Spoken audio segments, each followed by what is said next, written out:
So I'm going to start with, I want to start with Jay and John's home inspection, if I can locate it whenever they pop up on the call.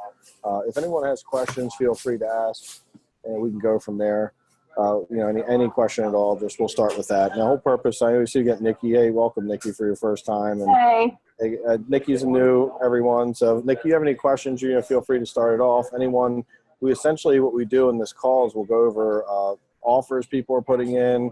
If they have deals they're evaluating, we break down the evaluations, anything they're struggling with, and we'll just kind of run through, and I'll give advice and do a little education.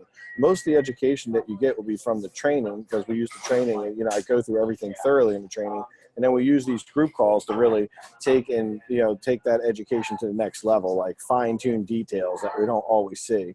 So, the education's giving you the overall, like, this is how the process is. And then on these calls, we just really break stuff down, get into higher level subjects, whatever. It's really your guys' time. So however you think it's best used. Jay, are you there? Yeah, I'm here. Oh, cool. Hey, man. Hey, so do you want to go over your home inspection? I think John asked about that. Sure, no worries. So we have properties in Essex, essentially, got the home inspection back today. And for the most part, with exception to maybe like a few things, a lot of it is the buyer's asking us to do there's I guess it's workmanship items, essentially, like where we, I guess, essentially didn't have enough due diligence, due quality control. I mean, there's seal around the faucet area. Okay. There's some on the roof. There's some, I guess, where the gable vents are. There's some ceiling items that need to happen there. Okay. I would say the most important, or I guess the most concerning thing is regarding, there were some, it's a crawl space, and there were some termite. Basically, the way the report reads is that there's evidence of termite damage, but not active termites. Okay. So they're requesting for an inspector to come in to inspect the structural integrity of the foundation area. Okay. It's very important when you respond back to them that you come back with a structural contractor, not a structural engineer, because a lot of times they'll just randomly ask for a structural engineer, and the structural engineers are really hard to work with and hard to find. And they don't tend to want to come out just to assess like a little bit of termite damage. So it's very hard to get they're busy designing like big buildings and stuff. So it's not easy to get a structural engineer to come out. However, someone who's more than qualified would be a structural contractor, someone who, can say, okay, that 2x8 joist is rotted and I need to replace it. That's totally, because you're not really figuring out if it's structurally like the house is going to cave in. You're just saying, okay, these things are damaged and need to be replaced. And a licensed home improvement contractor who deals with structural stuff can do that. So anyhow, Okay. I always make that clear, because they'll often just randomly ask for a structural engineer. And in my experience, I find it really hard to get structural engineers out. And when I do, they're not really suited for that. Now, if you know a good structural engineer who's fair and easy to work with, then go with it. But if you don't, then you're going to be calling like in the yellow pages or trying to find one. Then I'll tell you, they're not easy to find, ones that are good to work with. Because there's plenty to find that are going to be like, yeah, in 2 weeks I can come out, and they're going to charge you like $1,000 to look at it, and it's going to be like $400 an hour. And then, they're just going to recommend what work gets done by a licensed contractor, by the way. And then you still got to pay a licensed contractor. So I try to make sure if you talk to them correctly, then you shouldn't have any issues saying, listen, we don't have any problem fixing it. Let's just get the right person to fix it. Okay, makes sense. Now, as far as like, I don't know if you recall, like this is the one where we pretty much we pretty much agreed to their terms, and with closing costs and everything. We were debating on if we should use some of that to push back to say, hey, I'm going to need adjust the price a little bit. What's your recommendation if something comes out to be more costly than we expect? The problem is that, and this is why I was so strong about this, whenever you don't negotiate when you get an offer, then you've really have set the plate for not negotiating. So they're going to be shocked now if you get hardcore on them, right? Because they gave you an offer and you didn't even counter it. Like I said, even if you just countered 1,000 or two, or countered a little bit of term, something, your agent was so afraid to do that wouldn't actually refuse to do it at some level, and made you guys not want to do it because I guess you were afraid she would not do a good job of it. Well, now how good of a job is she going to go back, like trying to like not do stuff that you should be doing? So like sealing some stuff and sealing some stuff on the roof, that's actually really affordable stuff. That's not really hard to do. So at some level, if there's something that you think is wrong with the home inspection, then I'll fight that. I mean, I'll fight tooth and nail if it's something that should not be done. So if they say, hey, like, you know, we want you to repaint a wall because there's like, you know, the paint don't look as good as it should, or you know, anything that's like, you know, like the appliances aren't, I put them as is and they want me to put new ones in. If they're nitpicking me, Right. then I tend to like fight harder on that stuff. But what I don't fight hard on is if there's a roof issue, you know, that's something people are not going to really negotiate on. They want the roof to be good and up to par. And if there's a little bit of caulking around the window, that's so easy to fix. It's really not like worth fighting over. So I tend to pick my battles with home inspections. I'm not going to fight over stuff I could do in 10 minutes, but I will fight over crazy stuff that's going to cost a lot of money. I've had people ask me to replace roofs when they were only like 8 years old. And they're just like, you know, it's like only has 12 years left on it or something. Okay, great. That's 12 years. It's a really long time to be like, I want a whole new roof. So they're the same thing with furnaces, right? The furnace is 10 years old and they'll be like, we want a new one. And so like, yeah, I guess in like fairy tale land, they could ask for it, but I don't have to give it to them. Now, with that being said, if you would have set the ground and you had a different agent, you can negotiate anything. But that's why you have to start from day one, though. I actually, about 6 months ago, had someone give me an item, like had their father come in with the home inspection and gave me like a 30-item list, and I refused to do anything on the list. I got a 10K higher offer, and I refused to do anything on the list. And they come back to me. So first they were like, well, we want everything done, all that. And I was like, great, I'm going to sell it to the higher offer. And then when I called and told them I was kicking them out of contract, they were like, oh, you really won't do anything? And I was like, they were like, could you at least just do the roof thing? If you could do the roof thing, we'll let the other 29 go. So it really, the reason I tell you this story is that I'm not telling you to go, if you get a 30-item list, got to get 29 off. But I'm telling you more about like setting up the deal is super important. And if you don't set up the whole negotiations and the way that you're going to work with them from the start, it's very hard to jump in and get really hardcore now, right? Because this could fall apart very easily right now if you know, over something that isn't worth it falling out over, right? I mean, an argument over some caulk or something is not really worth it. Now, what I would be willing to do is fall out because of a structural engineer, because I don't know, unless you know you can find that. Personally, for me, I've struggled finding a structural engineer who can come out in a timely manner. Got it. Okay. Yeah, go ahead, John. So I have a guy that I want to speak to. Can you say that again, John? I was saying I have a structural engineer that I work with anyway, so I'm gonna call him. Oh, and cool. have him come out. Yeah. If you have somebody you work with, then don't fight it. I only fight battles that are necessary. So if you have a good guy and you know he'll come in and be fair and be cool about the work, because some structural engineers like basically come into a new house and it'll be like, you need to tear it down. They don't think anything's built to like the standard it should be built to, because they don't understand like cost and being affordable. Compared to like, highest, A+ construction. A+ construction, no one's doing A+ construction because they would have to list the houses for 30 to 40% more than what the market's worth, and no one would buy them.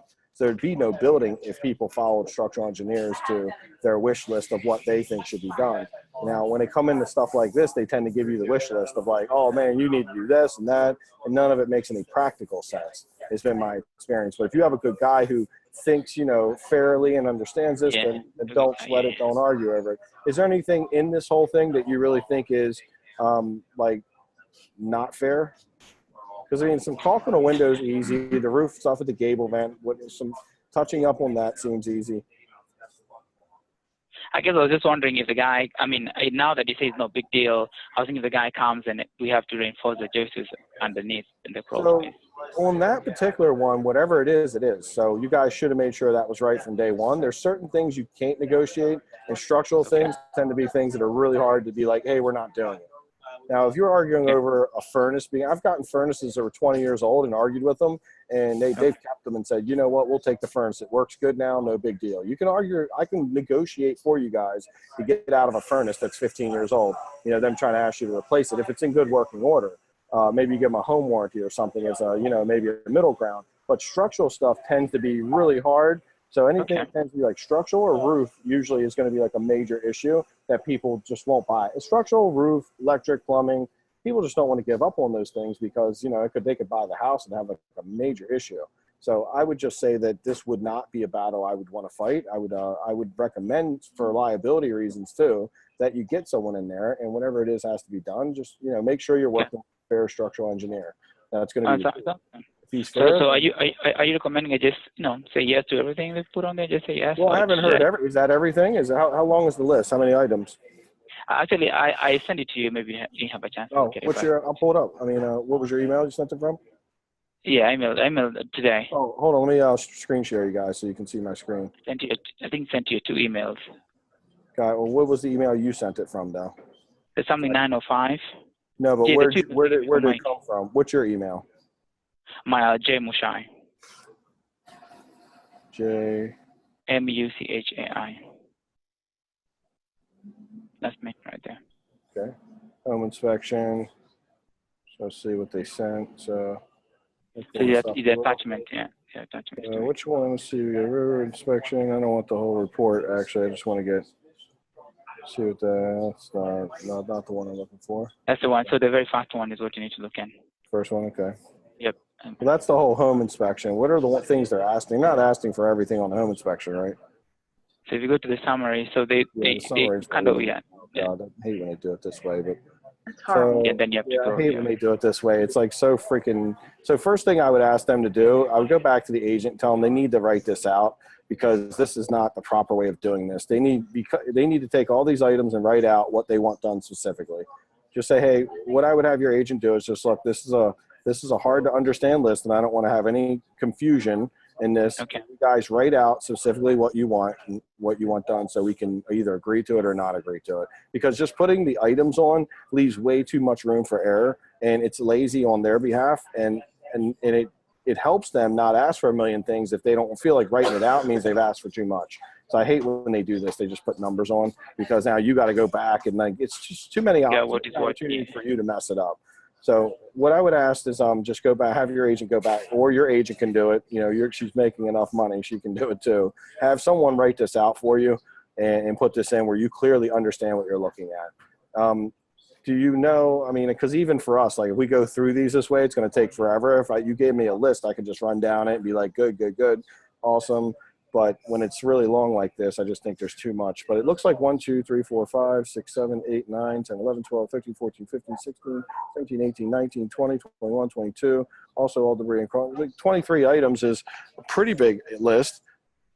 And I mean, if you can, I guess if we go through, I don't know what on the home inspection they asked for. So that's why I hate when they do it this way because, they're just super lazy. Hey, Mike, I'm going to send you, I went through and in detail highlighted the items pretty much that reference there on that.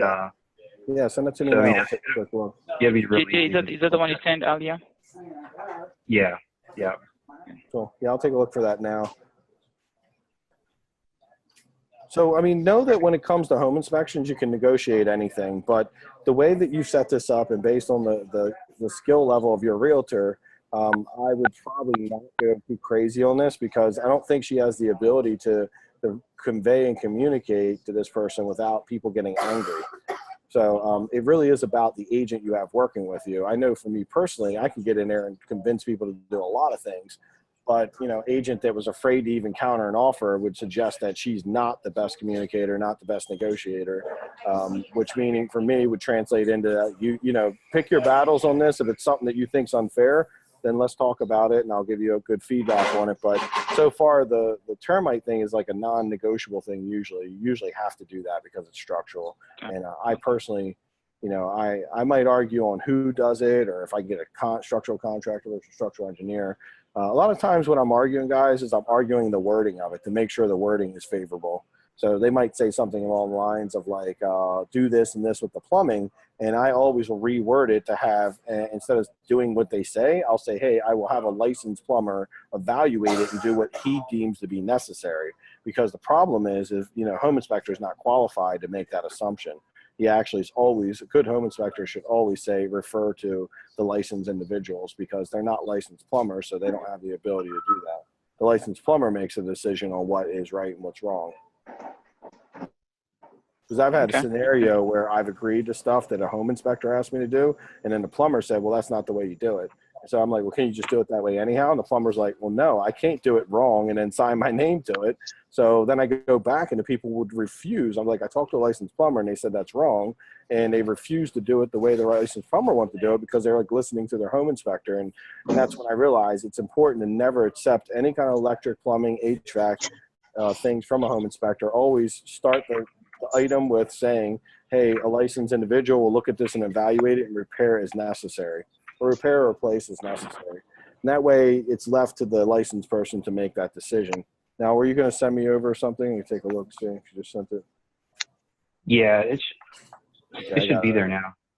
Okay, let's pull it up. And if, you know, what you're trying to evaluate, whenever we're looking at home inspections, we're trying to evaluate if it's something that we did wrong, we want to fix it. If it's a wish list item, something that they just asked for that they would hope that you'll give to them, then we want to deny it, because like we don't want to just give them things out of fear. We don't want to give them things, you know, like if they ask for something that's out of line, then we do not want to do it, because if you do 10, 15 houses a year and you give a couple extra things here and there, it starts to be a lot of money over the year, and it just really isn't good because it doesn't really end with that. So let's go through and then, so let's see. Let's pull this over to the side. So wall, it says engage licensed contractor, secure siding necessary to reduce potential. Yeah, so that's a simple, that's easy, right? We know that's just put that back up, and that's something that needs to be repaired. It says damaged screens necessary to allow for insect ventilation. Okay, that's probably, I don't even know what that one is, but damaged screens. It says engage licensed contractor to secure a loose gray single edge of roof, reduce the. I mean, I don't really know what that is, but when it says engage a licensed contractor, I would have a license. I would just change the wording to have a licensed contractor evaluate and repair as needed. Because first of all, he's saying there's stuff, it says to reduce. This right here, it says raise shingles to reduce the potential of wind damage. So there's really, I mean, I don't really, in my opinion, I don't see what's wrong there, but certainly you're going to have a roofer out already, then have them look at it and they can say if that needs to be fixed or not. And then here it says summary is not complete. So engage licensed contractor, replace missing ridge vent. Okay, ends block, reduce. So yeah, I mean, whoever did the roof did not put a ridge vent in. That's always going to get caught. That's going to cost money to do, but you need to do it. Whoever your contractor was, you should hold them accountable to do this correctly, because that roof was not done correctly. You do need to put a ridge vent in. That I can never get away with that. That's something. Well, no, there's a ridge vent right here. It says engage licensed contractor replace. It's missing. Half of it is missing. Oh, so I don't know. See, again, I don't know that like half of it is missing. That might be enough. You don't know if you need it for the whole roof, right? So what I would do is just change this to have a licensed roofer evaluate and assess whether it needs to be done is what I would actually, you know, if it does need to be done, agree that you'll do it. But I'm going to have a roofer decide that, because this licensed guy, this inspector, is not the guy who decides this. He only points out things and then lets the licensed people come back. So I would just change the wording of it, and that way, if a roofer comes out and says that's totally fine and he's willing to sign something to say that's good, then you want to be able to not do any additional work if that's the case. But if he says it needs to be done, then in fairness, you're going to have to do it. To extend, it says contract to cap or extend abandoned chimney flue on roof line to reduce. Okay, I mean, oh, got it. So, yeah, I mean, you just have to cap that off. That's got water just going right in it. So that just needs a cap on it. That's simple. Contractor to provide access to area above master bedroom does not damage. Let me move you guys out of the way real quick.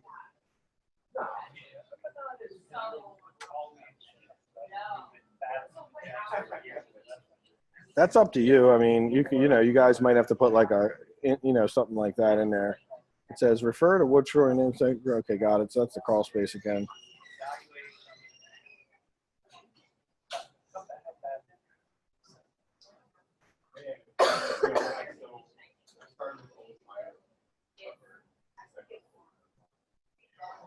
So they did say engage licensed contractor or structural engineer to ensure. You don't need a structural engineer. Don't bring a structural engineer out on this because Okay. like we always get the cheapest person to do anything. Like if you're having someone to come clean the house, right? That anyone in the world can do that. That's like a $15 an hour job. You wouldn't bring out a licensed electrician to clean your house, right?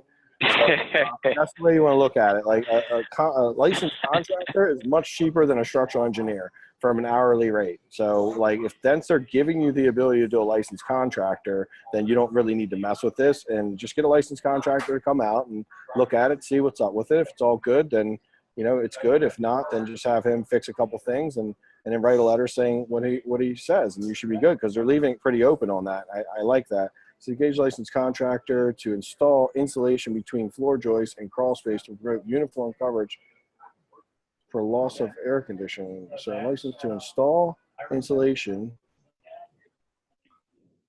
Yeah, I mean, there's a lot of junk in there. And there is no insulation. So, I mean, there's no insulation there. I mean, that's going to be, you kind of have to do that. That's just a necessity. I mean, it's probably not worth arguing over.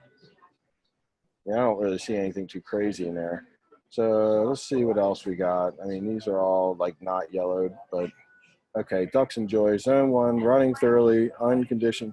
Running through an unconditioned to reduce potential. Provide additional straps in zone 1 and return ductwork and crawl space to promote balanced distribution. So what I would actually say to them is that, well, was there any issue with airflow? Because it says airflow is up. But I don't know. I mean, filter goes here. Okay, got it. So just, something like that. I mean, you could just say, yes, I'll have someone do this work because I don't really know what they're asking you to do, honestly. The same thing with the return ductwork to space to promote balanced distribution. I don't know. You would have to talk to. I would just change this again to having a licensed HVAC guy evaluate this and to repair any airflow issues. Because like right now, he's not saying there's an issue. So, maybe there's nothing wrong with this. He's just saying he don't like the way it's done, but he isn't really the knower and sayer of this. The HVAC guy is. So I would just say have a licensed HVAC guy repair and, repair it as they see needed is what I would just change it to. It's going to really help you. Changing language in these is a big, big, big deal because you want to be able to go back if the HVAC guy says, hey, that's totally good. You don't want to have this big back and forth because people always will think you're trying to rip them off. So you want to make sure you are open and you're setting up the negotiation for later that if they come back and say, hey, I need to do this different than what your home inspector said, that the home inspector is not the final say, that the licensed guy is the final say in this. It says, let's see what they're saying with this stuff. Gauge license HVAC, so it's a constant drain line, track clean out to allow for a yearly trap cleaning. Okay. Pictures are below it.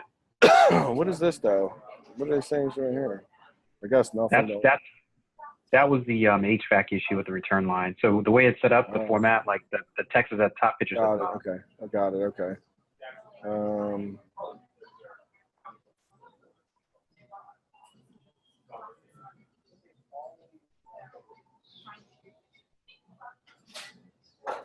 Again, I would just, it says engage a licensed guy. I would just say have a licensed guy look at the work and determine whether it's been done correctly. And if it's not been done correctly, the repair is needed. Does that make sense? Makes sense. Instead of like, this guy's telling you what needs to be done and he's not qualified to tell you it needs to be done. A licensed HVAC guy will always trump this guy. It's a home inspector. Most home inspectors, honestly, they can go for a week to get a home inspector's license. It takes 8 years to become an HVAC. A certified HVAC guy takes 8 years, and it takes a week to become a home inspector. So, I mean, just in fairness, it obviously makes sense that, who would be the go-to person. Also, the person signing the paperwork on this and taking liability is not the home inspector. The home inspector is going to be 100% out of the picture when this is all said and done. The guy who's writing you a letter, however, if he does something incorrectly and there's problems in the future, he's the guy on the hook. So that's why he always is the person who the buck stops with. He also makes the decisions on what's right because he's going to write you a letter saying it's all good. So he'll be the first person they go to sue if there's an issue in the future. So he's taking the liability. So it says a conduit drain line discharging onto roof surface, reduce potential for permeation of shingles. That's the condensate line. Yeah, that is weird. I've never seen it just come out like that. Okay, but I don't. There's a unit. there's a unit on the second floor. It's a dual zone. So the only problem with 9.3 is that it doesn't tell you what they want to do. It just says condensate line is, and it says onto the roof. It says on the roof, so reduce the potential of wear on shingles. Premature wear. Got it. But what is he asking you to do? I'm confused. I don't really know what the I would just put a question mark on that of like, what specifically do you want us to do? Or you could just respond with, I will have a HVAC guy or a roofing guy tell me what we should do. But I don't know why it would create premature. That's one right there. Could be a no. I mean, it's just water. It's going to rain. I mean, I don't know. I mean, I don't really know what they're asking you to do there. They weren't clear. So seal gaps around air conditioner refrigerant lines and coil to reduce potential loss of air conditioning. Like sealing the gaps, that's not even worth talking about. That's so easy to do. That's like, I don't even know if that's accurate or not, but like, I don't argue even with things that are incorrect. If they're really like under 15 minutes to do, I don't argue with them even if they're incorrect, because you only have so much debating and so much negotiating you can do. Save your negotiations for the things that matter, the things that are going to cost a lot, the things that can be the biggest headache for you. So I'm not so sure that's accurate, but either way, I would just do it because it's simple. Yeah, there's the lines. Okay. What do we got here? So replace wax ring if necessary to secure bathroom toilets to flange, reduce potential for leaks. So again, this says this is telling you to do something, but there is no issue. So this is going to be your big problem with this. This is definitely, this home inspector is not doing a very good job. This is a very nitpicky home inspection because there's a couple things so far they're asking you to do, but they're not telling you what the problem is. So what is it that they're hoping to have you fix here? They're saying replace wax ring if necessary and secure all bathroom toilets to the flange to reduce potential for leaks. I'm so confused. Are they saying that it's not attached to the flange? And because I mean, is that what they're saying? Because I don't really see them pointing that out or giving any evidence of that. So on this one, it would just be like, are you saying that these were done incorrectly or they need to be tightened up, or what are you saying? But like replacing the wax ring, well, you don't replace wax rings unless there's a leak. Because if there is no leak, then the wax ring has been put in correctly. That's how wax rings work. The best way to know if a wax ring's been put in right is whether it leaks or not. So unless there's a leak here, I don't really know what the issue is or even what they're asking for, honestly. So this one is maybe cross it out or say, I don't even know what to say. Like that probably is a cross that one out. Restore power supply to jetted tub, allow for intended use. Okay, there's no power there. I guess that makes sense. Secure the master faucet to the tub to reduce potential for water leaks. So that's just caulk, by the way. They're just saying caulk that. Usually if you caulk that in, that'll do everything. It ain't been caulked. That's simple.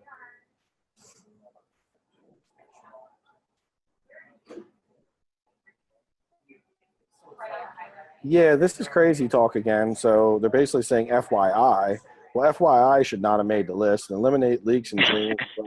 Powder room, master, sink to reduce potential for water damage. It says eliminate leaks. Well, yes, you can agree to eliminate any leaks. If there is a leak, you got to fix it. And it's simple to fix usually. Half the time it's just turn the thing a quarter and it's done. It's usually super easy. Washer and dryer not present, therefore laundry room plumbing fixture could not be tested. So, okay, got it. That's not your issue. Just cross that out. So basically there is not an issue here. I don't know what that means. So you're not giving them a washer and dryer, correct? Correct. Got it. Well, that's on them then. So they don't really need to be tested, by the way. So we assume things are not broke unless they have proof that they are broke. A lot of what the language this guy is using, which is inappropriate and really is a sign of a not a real seasoned inspector, is he's using a lot of language of like, well, these things could happen in the future, but well, I'm not seeing any evidence of that being the case. He's not saying like, oh, this was done incorrectly and that's why it could happen in the future. He's basically just saying like, I don't even really know what he's asking for. He's not very clear, and that's a really big sign of him not being that competent. But, so I would just get rid of that because I don't even know what that means. Complete installation of dishwasher to allow for use intended. So if the dishwasher is not hooked up, then yes, you would want to do that. To investigate, eliminate unusual noise that's present when the garbage disposal is operating, reduce potential. So, I mean, again, I think it's the same thing, is that have someone, use that instead of engage a qualified technician, have a qualified technician assess whether there's an issue or not is really what we're getting into. Same thing here. take whatever steps necessary to allow for the use of the currently non-functioning ice maker and water dispenser. Okay, so you just need to hook up an ice maker line, probably would be my guess. That's simple. That I actually done that myself before. It's almost a do-it-yourselfer. So that's not like $50 or something. Note that the corner bedroom window shows evidence of thermal seal having been compromised. While unsightly, this condition does not materially diminish and interrogate the installation value. Budget to replace. So, okay, got it. It says there's no issue here. Are these new windows? I'll have to look at, some of them are new, some of them are same ones. So again, the guy said there's no issue here, so I would just cross that out. And just be Right. like, you can say no, right? I mean, he didn't Yeah, say that concludes their report. Okay, good. Well, like most of it's pretty reasonable, but some of it is like completely off track, like makes no sense. So just fight for the things that aren't right. The things that, don't give them crap about the things you have to do. You're going to have to fix any structural issues in there. But I honestly, in the pictures, there was no evidence of structural issues from the termite. So again, this is another scenario where he was like, have someone evaluate it, but there was no evidence that anything was done incorrectly. So I maybe would question some of those things and say, what specifically are you concerned about? Because you can't just send a guy out and be like, hey, take a look at it. It looked like it was all new to me. So we'll go back to that. I mean, I didn't see any. Seen a lot of trash in there, but I didn't see any sign of anything done incorrectly. Yeah, we put a good amount of work into getting that foundation structurally sound. There was termite damage. We had that treated, minus the issue with the trash being in there. That should have been corrected, but note to self, check the under crawl space when your contractor says he's doing something. Yeah, he's putting this arrow to a nice looking piece of wood. So I'm not very sure what he's saying is incorrect. And I think he needs to be held accountable to be clear, like, what is your concern? Because the two things he's pointing to look like I don't see issues with them. It looks like a brand new piece of wood. So they had a separate termite inspector come out. Okay. And there's a separate report where it basically goes into, saying that there was evidence of past, I don't know if they were like the dead termites or something of the sort, but there's no current evidence that they are currently alive. Okay. That's kind of how the report reads, essentially. But did the report say there was actual damage that needs to be fixed? Because the reports are usually very thorough. Termite reports will usually very specifically say these are things that are damaged right now, and here's what needs to be fixed. And they point out. Actually, Mike, you look at my email. That's a report. That's our report. If you have a minute. It basically just says it needs to be evaluated. I guess is from what I gather. So have someone evaluate it. Since they're going to let you use whoever, I wouldn't worry about it. Just have someone evaluate it. That's it. I can't really. That's about the best advice I can give you back on this. We talk about like the financing are two areas where deals fall apart. So home inspection is really big for me. One thing that I do is, and I think that I was actually almost under contract with Nikki, one of the new students in the mastermind, on a deal. And you can ask her. One of the big conversations I always have is that, hey, who are you using as an inspector? Have you used them before? Are they fair? I don't want people to miss things, but I don't want them to write stuff like that guy said, where he's like, hey, here's this, this, and this, but he's not actually telling you what's wrong. And he's also telling you to do things that he's not qualified to tell you to do. So I don't, we want guys that are going to come in, and we want people that are going to keep a lower list, because they're just going to ask for the things they absolutely have to have that are clearly damaged. And this guy definitely threw about 5 or 6 things in there that really, he wasn't very clear about what the issue was. And the problem with that is not just that you have to do more work, but the second issue can be that there ends up being a lot of back and forth. If you're not clear about what you want to do, well, maybe you go in and do what you think's right, but then they come back and say, I don't really agree, and I want you to do more. And then there's a lot of back and forth, and there's a lot of room for miscommunication.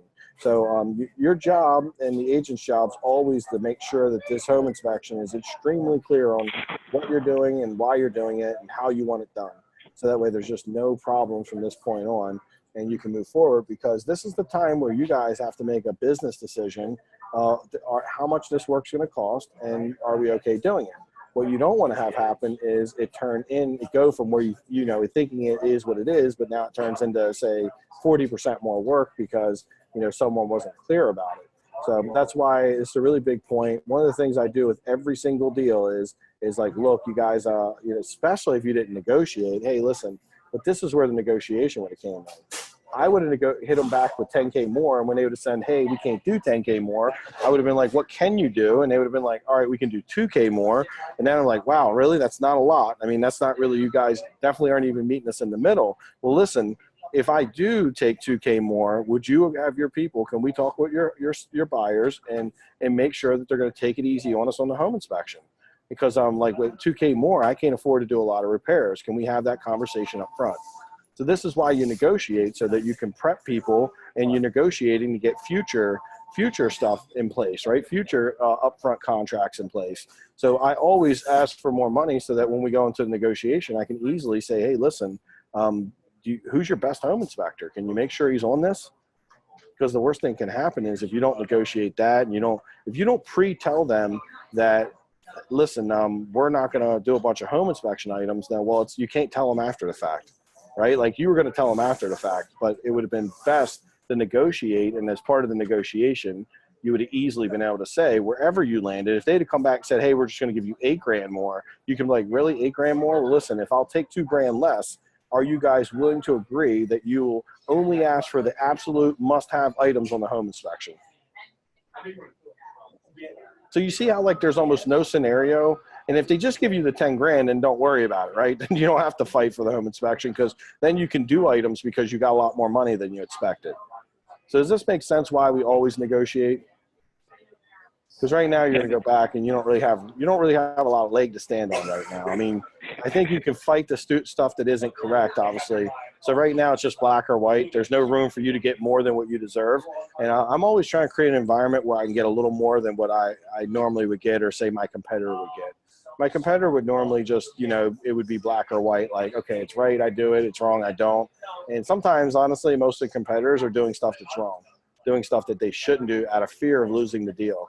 So I definitely would say, like, bare minimum, don't do the stuff that's not right. But in a really great environment, you would be negotiating. And in that negotiation, whatever the number ended up being, you would always negotiate in, like, let's talk about home inspection. And if I'll accept this number, are you willing to agree that you only ask for the absolute minimum things that have to be done?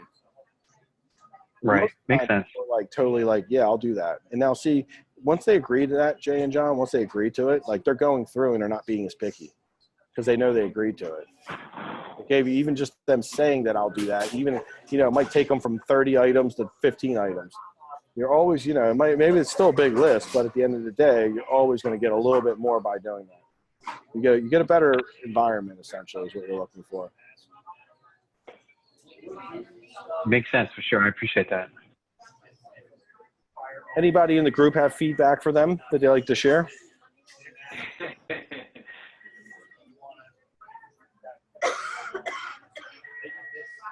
The list isn't awful, by the way. It's not the worst I've ever seen.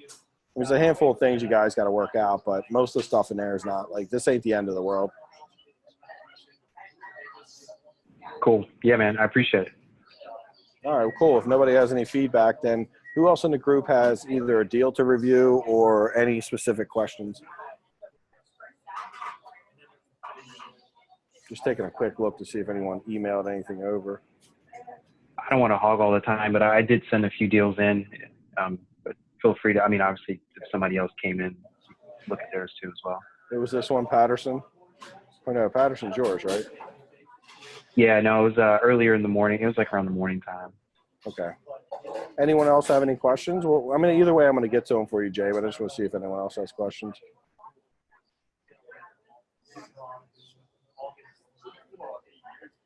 Cool. Well, let's jump into them then. If nobody else has questions, then we will jump into evaluating.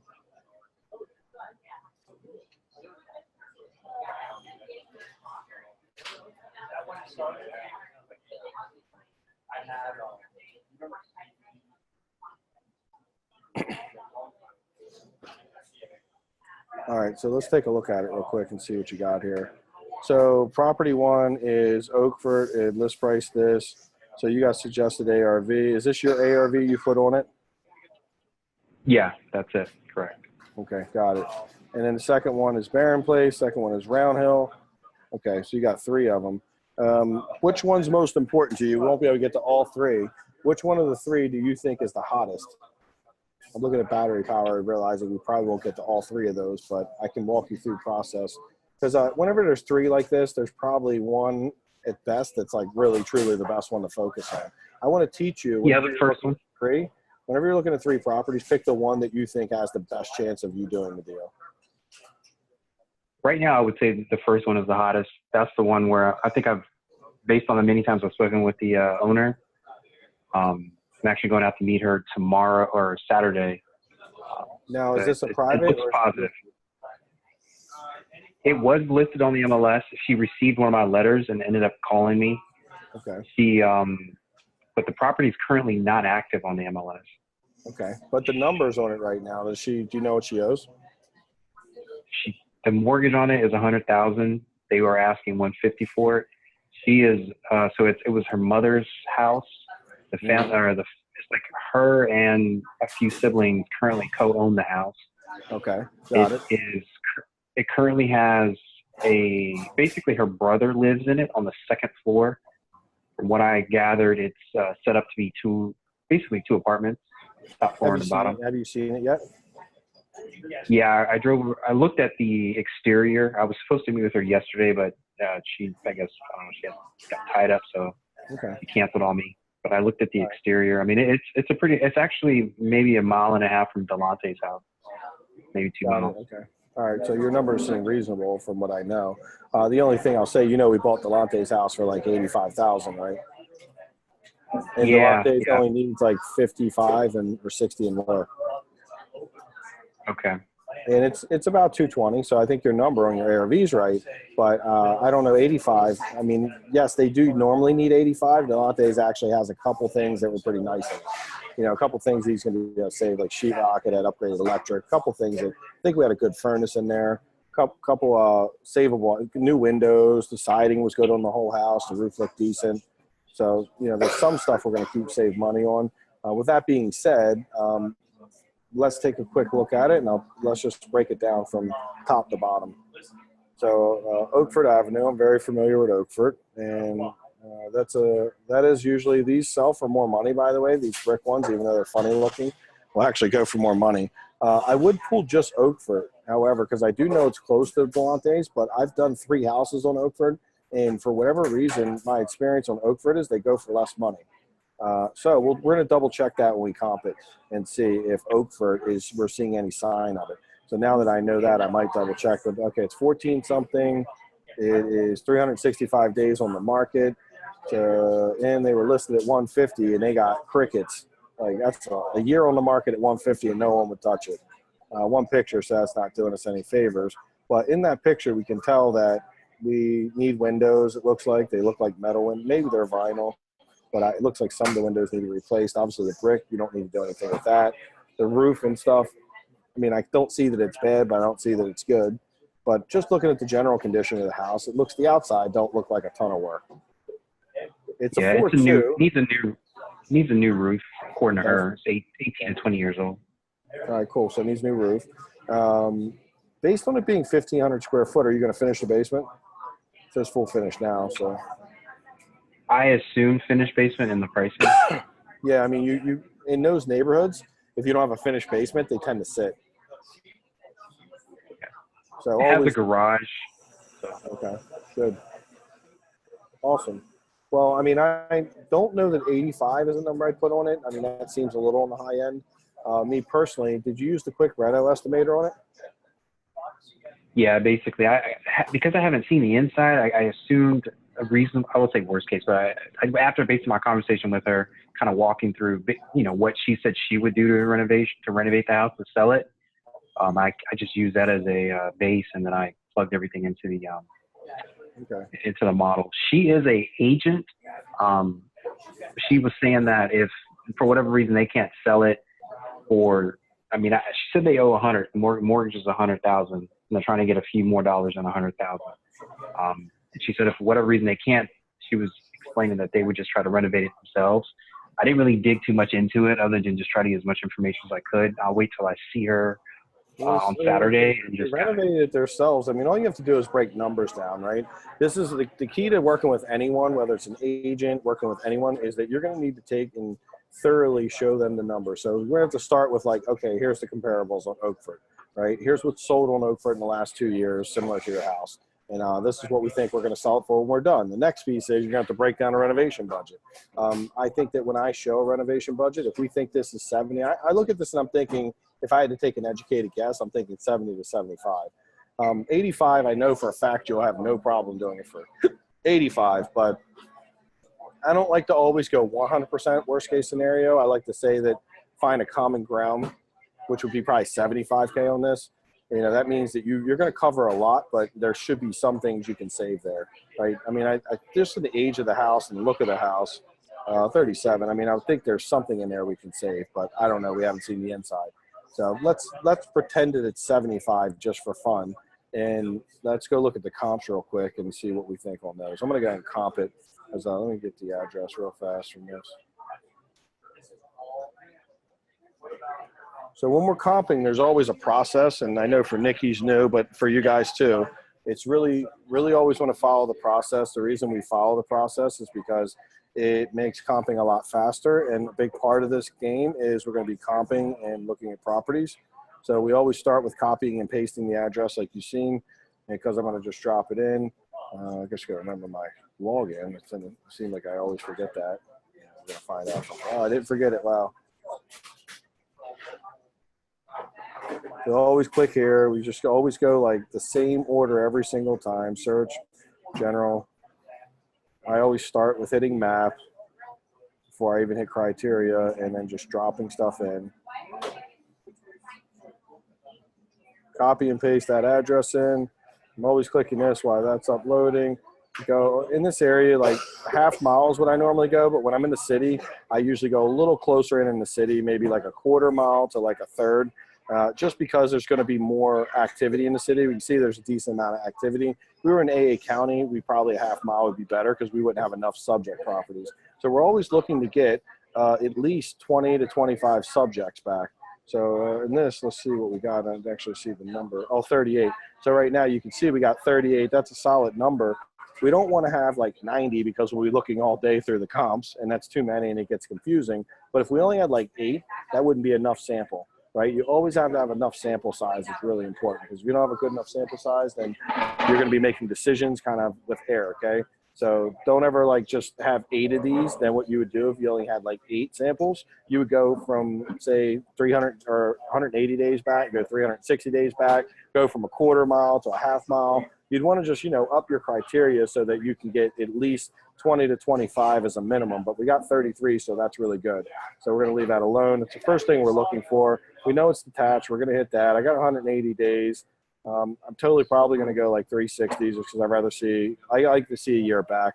I'm really, and then next thing I can do for the criteria that I missed is just go ahead and put 20% below the square footage and 20%. You don't have to get perfect with this, but I would do something around like 1,200 to like 1,700. The reason I do this is I don't really want to see the comps. Now, you can see how low the comps are now. I mean, it's not as many now when I did that, but I don't want to see the 2,200 square foot. And I don't really care. Actually, I don't mind seeing the smaller ones. Smaller is not a big deal. So you see now I can actually, because I only have 17, what I would do is go 500 days back because I want to see more.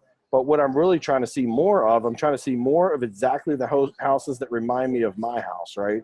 I don't want to see more of the stuff that's irrelevant. I want to see more of the stuff that's very relevant, the right comps. I call these like the A comps, the things that we really want to pay attention to. So when I'm coming here, and I always go highest to lowest so I can start to get a really quick feel for what the top of the market is. And we can see right now, without even breaking a sweat, that 220 to 240 is right around like where a good center area of the market is. And we even got a 256. Now let's take a look at that 256. Now, the first one I'm going to look at is going to be on our street, by the way, because and I happen to know this property. I want to see how our property compares to this. So when you look at this property seems better than ours, right? It's a 3.2. It is only 1,400 square feet, but then it says 22 here. So I don't know. I think they're adding the below grade. Oh, it's total square footage. So yeah, they're adding the basement. And this was built in 1995. And man, this house just looks way bigger than ours. I'm not sure why, but it looks super big. I mean, it's a nicer, newer looking house. I almost bought this house, by the way. And at the time, I remember I took a 200 comp on it. I put a 200 ARV on it. Oh, And wow. they ended up getting 209. So I put 200 on it because I've sold 3 on Oakford, and they went for like 180, 190. They didn't go into 2s. Oakford, for whatever reason, doesn't get the number that some of the other streets in this neighborhood get. And what we're going to do next to prove that is, I mean, the highest comp we found in 500 days on Oakford was this 209. So, and I mean, I don't know. What do you guys think? I mean, would you pick this house over the other house? Yeah, I mean, definitely looks better. I mean, it looks better. It's 1995. I mean, it's similar square footage, similar bedrooms and baths. Everything seems real similar. Sold really quickly. Chase Freeman, so we know he usually does a good job on the work. And I mean, he's a solid, experienced agent. So it's not like he likely left a whole bunch on the table. So as we go down, you'll see Oakfords here. And these are the cheap ones. But you can see this sold for 85. The reason we look, these are the as-is sales. We just want to get a feel for what, I'm sure this looks like it probably is in similar condition to the one you're considering buying. Yeah, when I look at this, 85 is the number. I mean, that's kind of what I would have thought off the top of my head. 4.2, more square footage than yours. Took 80 days to sell at that. It didn't even sell quick for that. 1 second real quick. I actually, 1 second. It's like my power is dying out very quickly. No, it's going down. Let me throw my plug out. Actually, I happen to have my plug with me, so I can probably work this out. And I see a plug over there, so let me just plug in real quick. 1 second. 50 wires in here. So I don't run out of juice while I'm talking to you guys.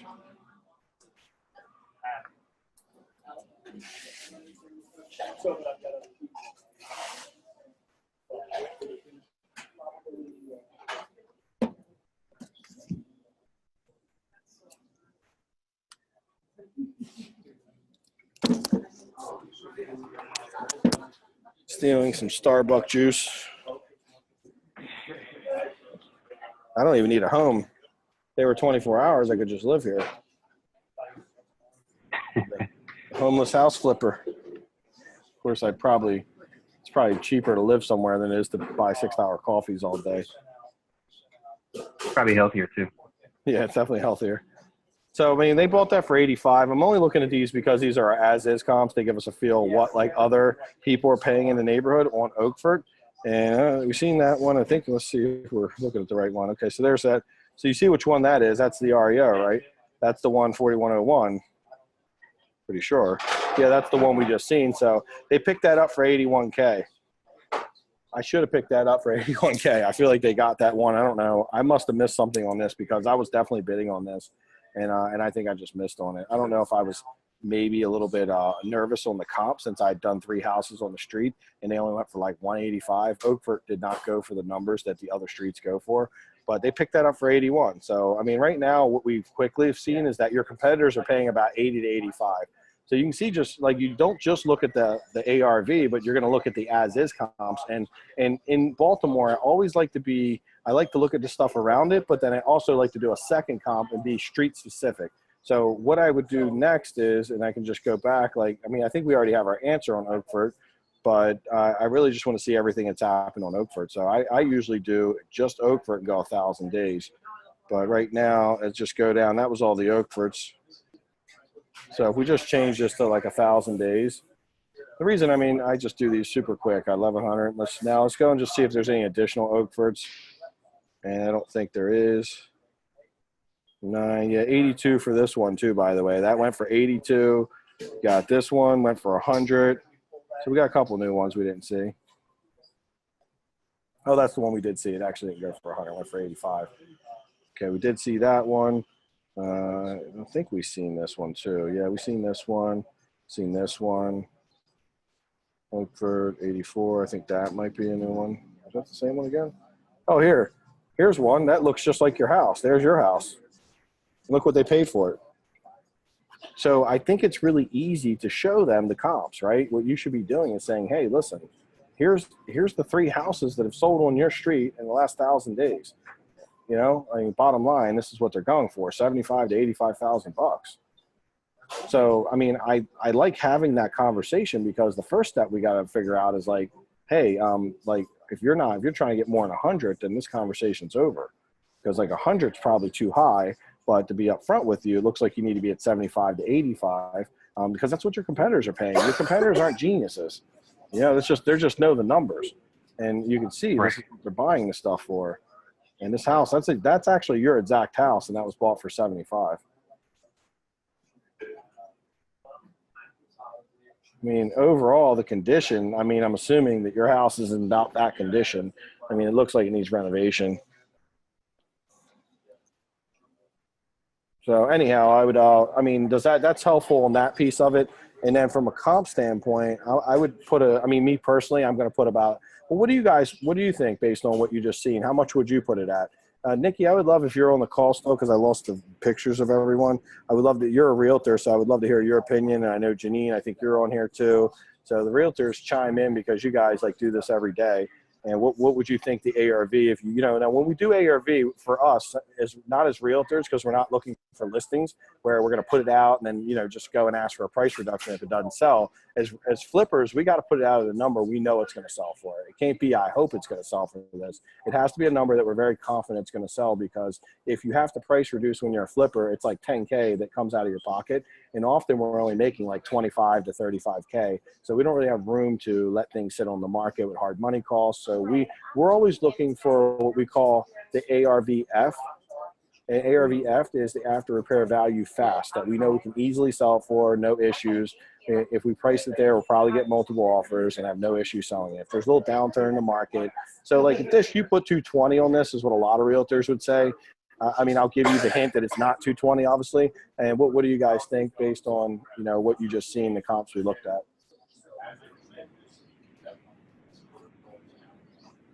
I mean, it seems like it's closer to 200, 205. Mm-hmm. What do you guys, Nikki, if you're on, and also Janine, if you're there, you guys are professionals. I'd love to hear your feedback.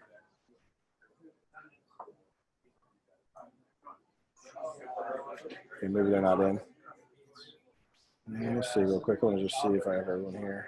Oh, cool. Oh, see John. Okay, cool. We have, well, I think that we might have lost them anyhow.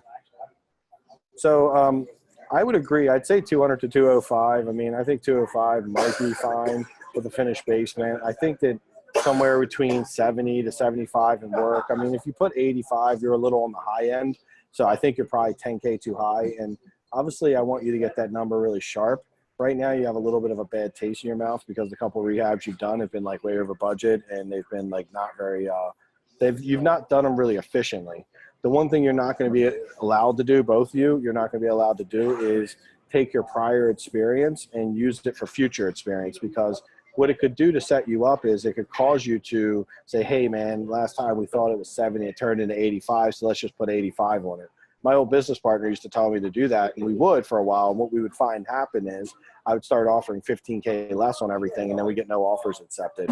So what's really important in rehabbing is to have the ability to set a budget and then inspire people to do it for that number. It becomes your job to manage and hold people accountable to reach those goals, right? It's like setting, like, I don't know what you guys do for a living, but it's like taking your team and setting a goal, right? Well, what would you do? It would be your job to help that team aspire to reach that goal.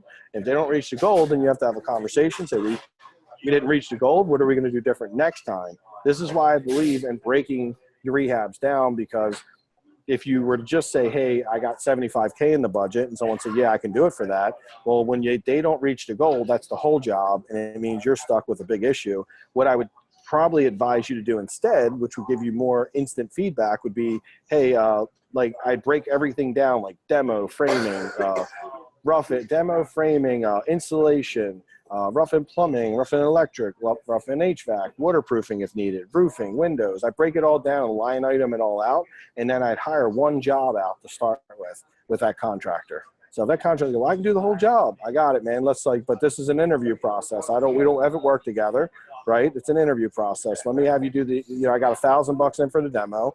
Let me go, you knock that out, see how we work together. You do a good job on that, I'll give you the framing. You get the framing, then I'll throw you a few things. You get a couple things, you keep doing well, I'll give you a whole house, right? But we gotta date before we get married, right? Like every contractor wants to get like into this legal contract with you where you're like risking $80,000 of your money and you haven't even been on a date or two with them, right? You need to get to know them. So like how you get to know contractors is we break things down into micro jobs, I call it. And when we're given micro jobs, it just gives you a lot. Like, look, dude, you'll be surprised how many people will talk themselves up and tell you they're the best guy you ever met. And then you give them demo, and it's like they can't even figure out how to do the simplest job. The demo is about the easiest job on there, by the way. Maybe grass cutting's easier potentially, but I've even given them grass cutting and watched them mess that up. Like, you really want to see if someone's capable? Like, watch when they don't show up to cut the grass or they don't weed whack it. You know how many people cut the grass and then leave the edges a foot high? And then, like, that's pretty, like, you think I want that guy to do, like, higher-end stuff in my house, and he couldn't, he didn't have the detail. Like, even when I cut my grass, like, I'm the kind of guy, I've got a professional edger when I used to cut my grass because I'm detailed, and I like my stuff to look nice. So, like, even if you get him to do something that simple, man, how good does he do? So I love giving micro jobs because you get a chance to see what people are really about and what they really do versus what they'll tell you. Because we always, I have a lot of people that I've talked to in the business, and I don't ever want to sound like I'm negative with contractors because my belief is that we're their leaders, and anything that they do incorrectly is a reflection of our leadership, our improper leadership. So, if you want to be a good leader, well, don't give them misplaced loyalty. Don't give them misplaced confidence. So, I mean, it's very misplaced to trust someone with $80,000 of your money who you just met from random's Craigslist or something, right?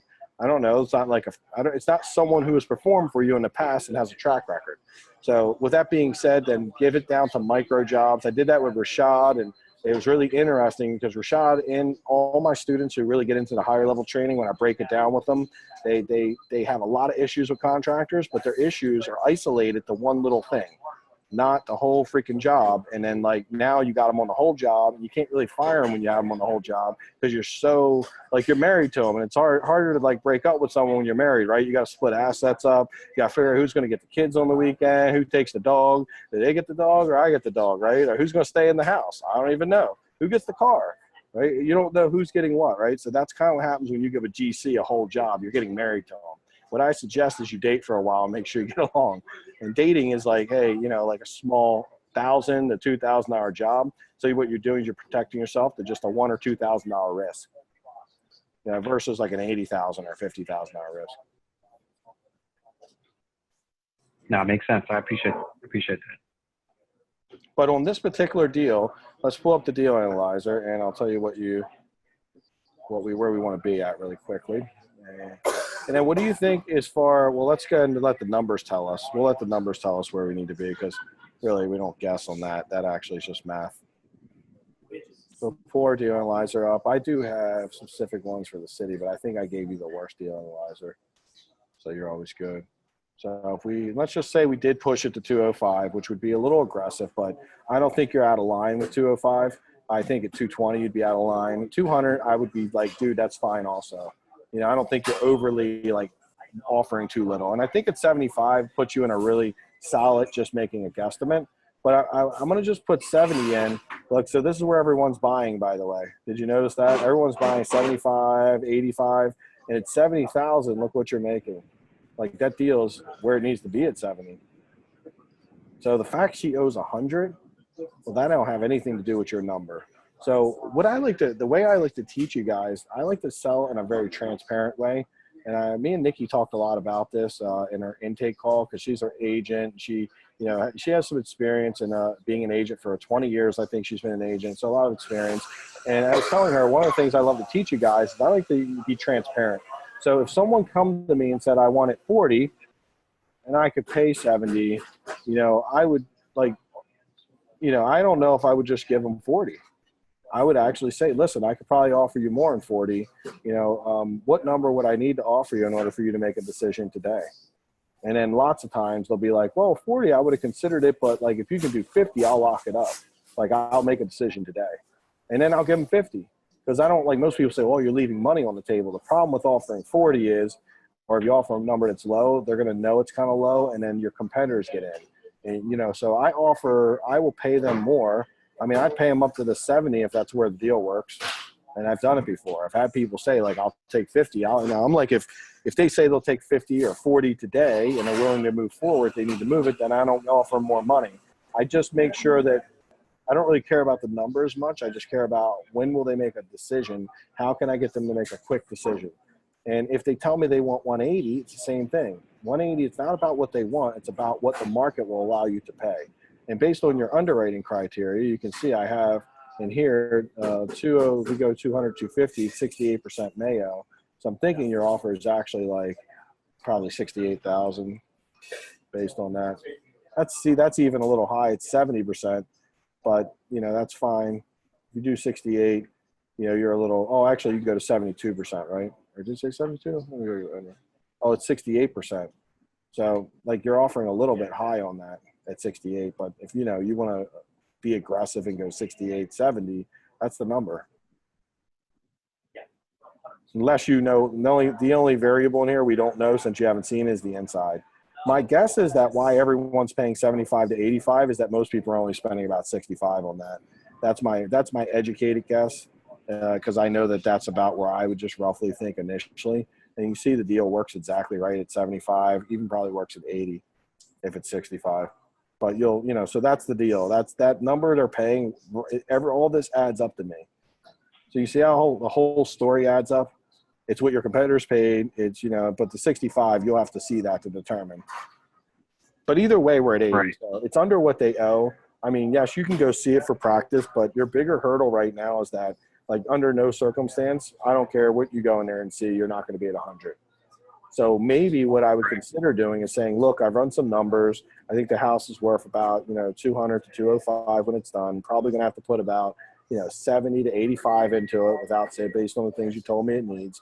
With that being said, and for me to make a small profit, I'm going to probably need to be around like 80 to 100, and now when I say 80 to 100, it's more like 80, but, on a good day, maybe I can get to the 100 you owe. Now, the reason I ask you this is, would you guys ever consider selling it for the 100 you owe? And if they're like, well, no, if we can't make money, we'll rehab it. Well, listen, so if you rehab it, you owe 100, what are you going to put 75, 85 into it? You got to pay a realtor when you sell it. You're going to be in the same place. You're not going to really make any money. You might even lose some money. And then you take the risk that contractor doesn't do what they say. And next thing you know, your 80 turns into 90 and you put 90 into it with closing costs, paying, realtor on the other side. You could end up losing money. You might be much more.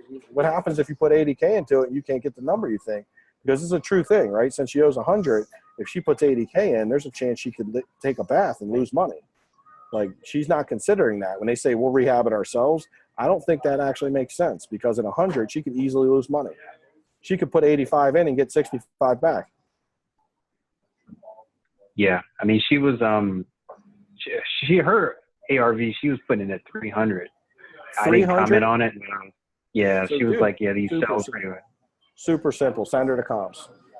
Send her to the one that sold 5 doors down that's better than hers for 209. Send her to the other ones that sold for 185 and be like, look, you can even use my experience. Say, hey, one of my partners done 3 houses on the block. And, you go back like 10 years on the block and you'll see all my houses I did on the block. And they all went for like 185. I mean, my first one I did was like, it was when I was newer. So it was like 8 years ago. And that went for 165. So, that was on Oakwood too. So, they have went up, but they're not up to like 300. I don't know. 300 is crazy talk. There's no 300s anywhere. Maybe she's just maybe she's pulling like a 3,500 square foot house or something. She probably used Zillow. She might have an agent's license, but not actually be like a real agent. Just the fact she said 300 tells me she probably just holds a license. I don't know if she actually like is a real actual realtor to say that. Maybe we should take her license away. Right. You did right, Jay. When you're on the phone, I never disagree with anyone because we're always building rapport. I never disagree. But now is the time, because now we have to battle. If they owed nothing, I would actually give you a whole different recommendation. My recommendation would be go meet with them, build rapport, build trust, position yourself as the consultant person. And then I'd have you do a full presentation where you presented the comps, showed them exactly what things are selling for. You line item your budget out, say, look, here's what we're going to put into it. And then you took this deal analyzer and you printed it out and showed them, like, look, if I put, 205,000, I put 65K in, I offer you 80 and it takes me 5 months to do it, I'm making 28K. Now, what I normally do, by the way, when I do these is I'll take and move this to 200, just, I'll nibble this down and I'll move this up to 70, right? Just to make it look like instead of I'm making 18. You see how much more desirable? And what this is, if you heard me talk, this is worst case scenario, because we both can agree that worst case scenario, you could easily get 200 for this. And worst case scenario, 65 could turn into 70. So with that being said, we don't need to show them best case scenario, we show them worst case. Worst case, I'm only making, look, and then you could even say, look, I'm buying it for 70, putting 80 in. That's $150,000 of my money for 5 months, taking a lot of risk hiring people, market turning, any of these things could happen. 18K is not a lot of money. If you were investing that kind of money, you'd want to make 18K, wouldn't you? And I always use wouldn't you as a tie down. And I can tell you I've asked that question hundreds of times. I've never had a no to it. And all we're doing is psychologically getting them to agree and understand that we are doing this to make a profit. And as soon as we can get them to agree that profit is necessary, well, then logically it's really hard for them to argue and say, well, okay, why don't you just buy it for 300? Because, I have to make at least an 18K profit. Even you said if you were to buy this house, you'd want to make at least 18K. Right. So I think this would be a great opportunity. Even though I don't think you can do the deal, I would actually maybe recommend doing what I would have done if they own nothing. You should go out and present to her. You should go out and talk to her, show her some comparables, show her some numbers, break it down for her.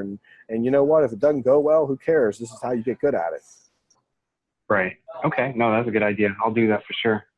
But what I would actually recommend if you had more abundance of leads would be to have a phone call and say, listen, what I would do is email her to comps and I would start to just see if they're willing to get to reality, because the problem is reality is like 20K higher than where you need to be.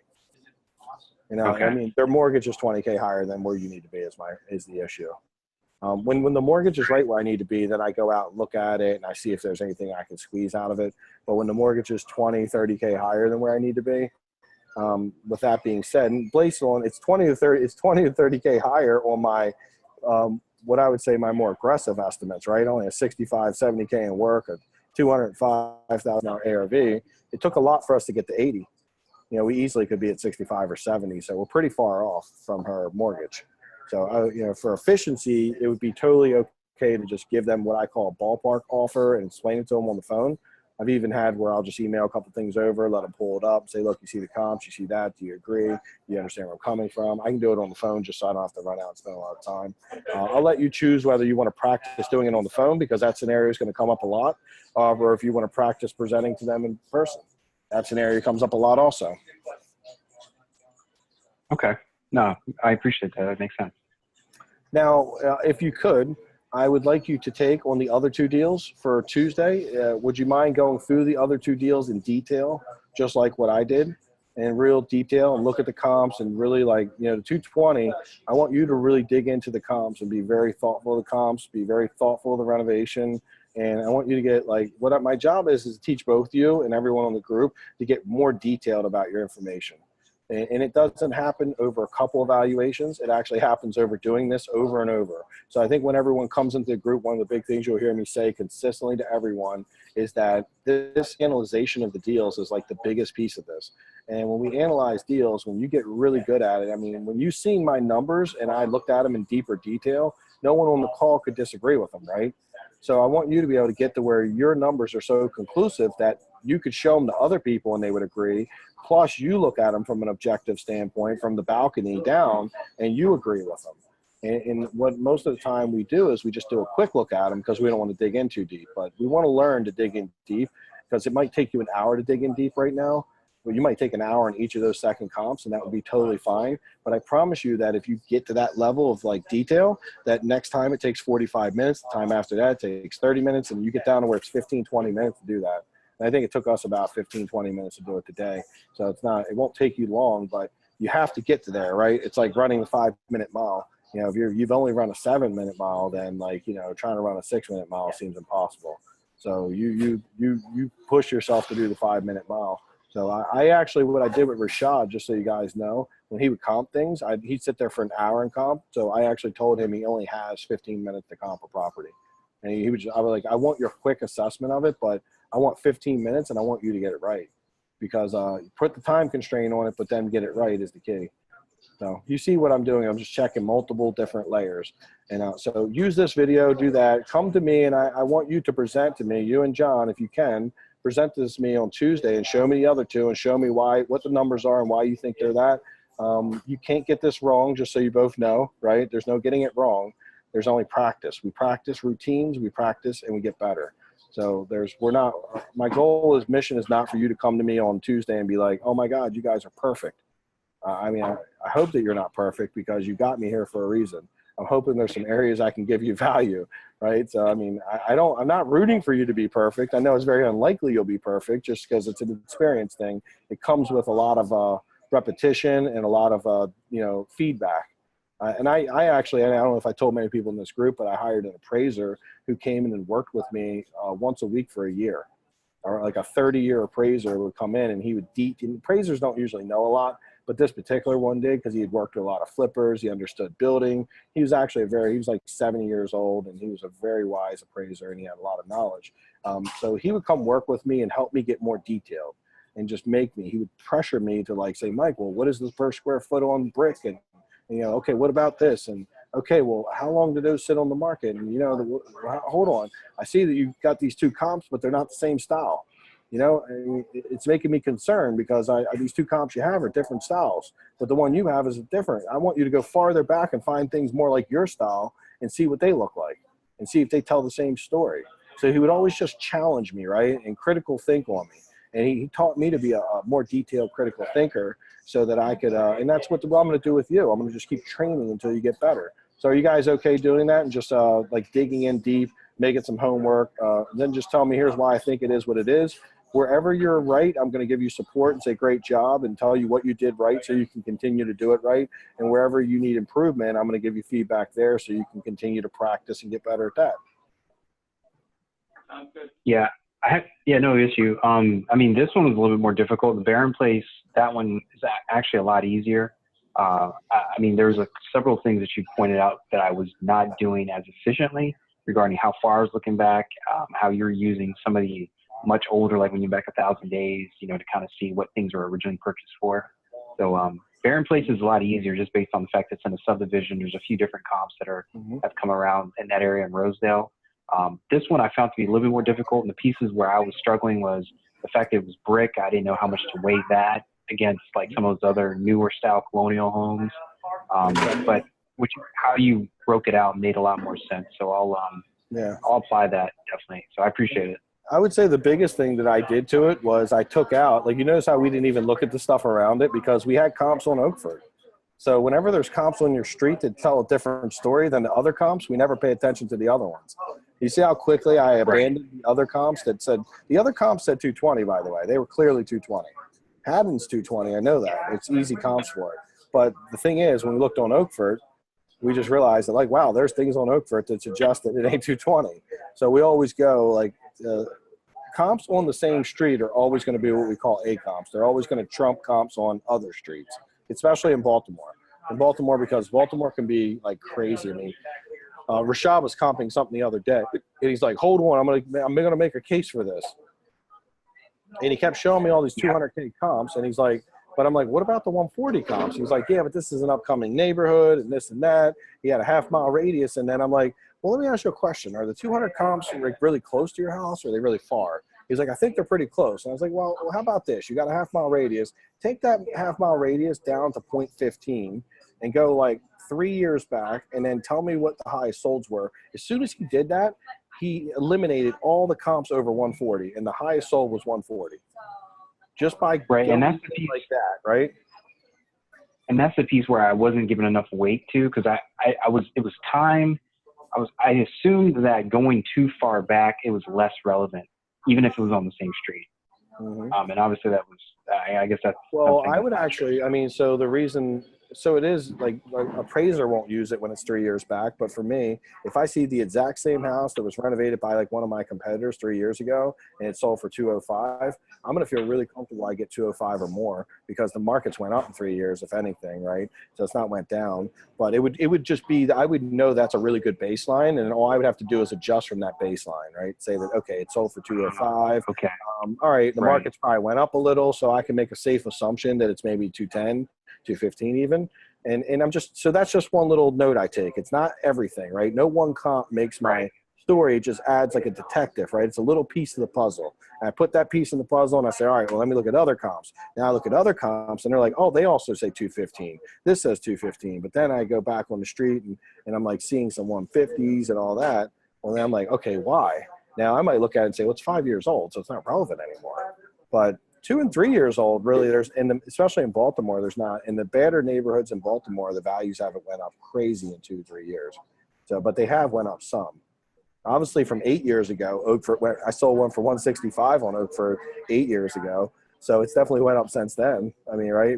It's went up to about, that same house probably 200 now. Okay. No, that's clear. I appreciate that. That definitely.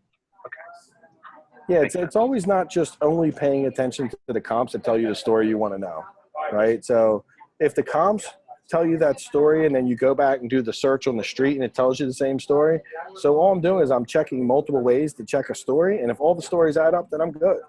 And if I start to see discrepancies in the story, just like I used to watch a lot of SUV, right? Special Victims Unit or SVU. Yeah, I used to watch a lot of SVU, right? What did they do? They go interview everyone, right? They're interviewing, and if the story don't add up, they kept asking questions. They start digging deeper.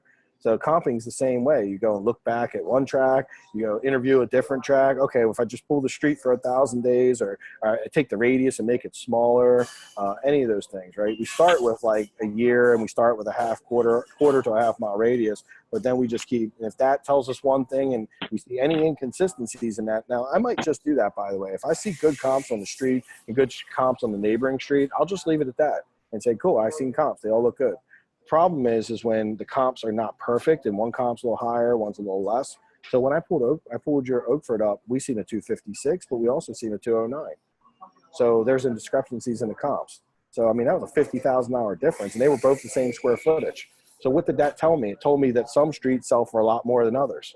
So with that being said, I want to dig deeper into my street, since now I know that one street could be worth 250 and the other could be worth 200. And we ended up being the 200, unfortunately, not the 250.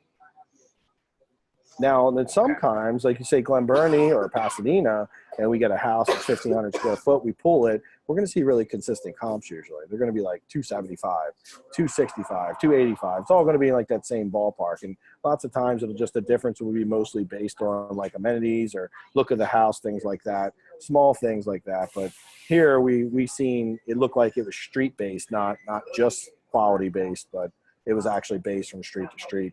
And anytime you're in Baltimore, make that assumption, because Baltimore is really, there's a lot of neighborhoods where that's the case. You're in the county, don't worry about it as much. Okay. Sounds good. I appreciate that. Cool. I'm in Florida, so I'm going to, unless anyone else have any important questions, and you guys are, take both of those and just redo them for me, and we'll talk on Tuesday. I'd love to just go over. It'll give a really good opportunity for other people in the group for us to get detailed. Anytime that anyone in the group, when you guys send stuff to comp, to break down, I want you to do it at the same level I just challenged them to do it at. I really want you to take as much time as necessary to get your numbers really tight, but don't be afraid to bring me stuff. Don't be afraid to be wrong, because you got to be wrong quite a bit in order to get like more right. And even with this comping stuff, I'm very senior at it because I've been doing it 10 years, and and I literally comp, 20 properties a day, it seems like, when I was in my prime, and now Rashad's doing more of it for me, but I'm still senior reviewing a lot of properties every day. So, I have a lot of experience and feedback from the market. Even just like Oakford, I was instantly just able to be like, oh, Oakford. I knew that Oakford was that, but I also could show you how I knew it and how I figured it out in the past, but I did pick up on the fact that Oakford sold for less. And that's an experience thing. So we can't get that experience if you don't fail, right? If you don't come here and get it wrong. And if you get it wrong the whole time we work together, my hope is that by the time we're done working together, that you're getting it a lot more right. And you're getting it to where, okay, maybe I'm not as perfect as Mike, but I get it really close now. I'm not off 20, 30K. maybe I have a variance of 5K, 10K. That's not ever going to end your life. But somebody picking that up and pulling the 220 to 230 would actually be a really big problem for your business. Because when you go to sell it for 229, it's just going to sit there like a hot potato. Just sit there and like sit. You're going to wonder what happened. So. Good stuff. I appreciate it. Cool, guys. Thank you. All right. Well, I'll see everyone on Tuesday, and have a good weekend, everyone. Thank you, Mike. All right. See you guys later.